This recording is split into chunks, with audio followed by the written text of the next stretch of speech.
Have you ever asked yourself, why do DI boxes exist and why do we use them? Well, in this video, we're going to be going over just those questions. So as you can see, I have two DI boxes here. They are both from Livewire Solutions that I picked up from Guitar, and they both have similar capabilities.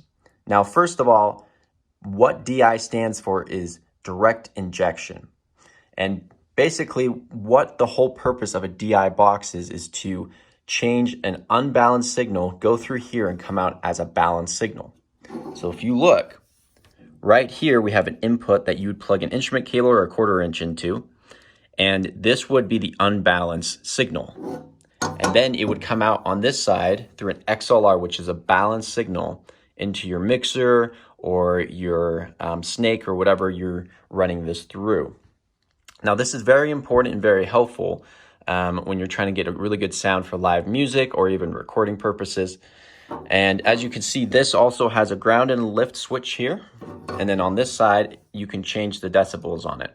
So that has that capabilities. It's always going to be, the unbalance is going to be the 1/4 inch or XLR side, and the balance is always going to be this XLR side.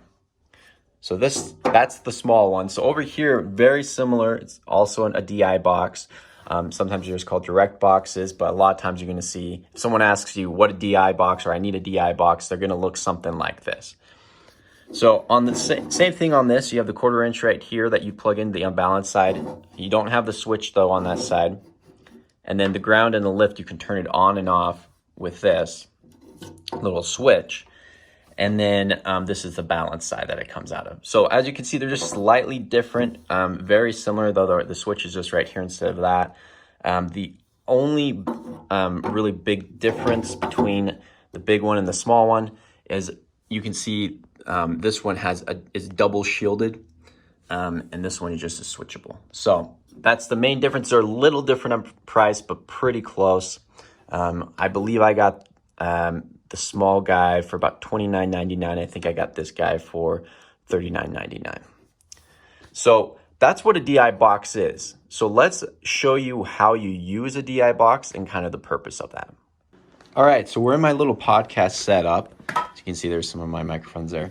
But we have this little mixer here. And if you look closely, there are XLRs and 1/4 inch line ins. So in theory, with this mixer, you could just plug in straight into the mixer. But with more high-end mixers, especially digital mixers like the X32 or the Midas 32, a lot of times they only have balanced inputs. So the problem with that is if you want to plug in a guitar to it, you have to have a DI box. So I'm going to plug in our DI box into the mixer here and then into a guitar and the 1/4 inch into the DI box as well. And I will show you basically how you would set that up to be able to go through this mixer if you did not have these. So pretend we don't have these inputs because a lot of mixers, especially more fancy ones, they don't. They only have balanced inputs.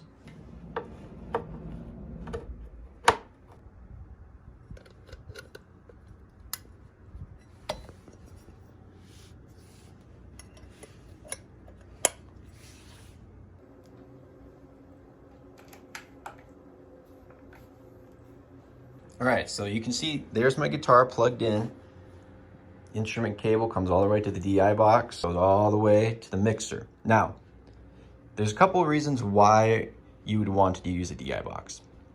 Besides the obvious reasons of needing to put a balanced signal into your mixer, the other reason is look at all this length now you have from the XLR that goes into the DI box. What you can do if you're running sound is have all your DI boxes ready to go for the band before they even get there. And then what you would have is all these DI boxes on stage for them. All they would have to do is plug right into it, and then it's ready to go. So that's very helpful. Now, obviously, you don't have to use a DI box. If you'd rather, what you could do is you could use an XLR cable and then plug into a microphone of some sort and then mic their amp. But if they don't have an amp and they're playing an acoustic guitar or they're going straight just through their pedal, you're going to need a DI box to go through it. So that is kind of the practical reasons of why you'd want to use a DI box. Anyways, guys, hopefully this video was interesting and possibly educational for you. If you didn't know what a DI box was before, please let me know down below. Also, Do comment what your favorite uses are for a DI box or direct injection box. And hopefully guys, I'll see you in a future video. And until next time, keep rocking on.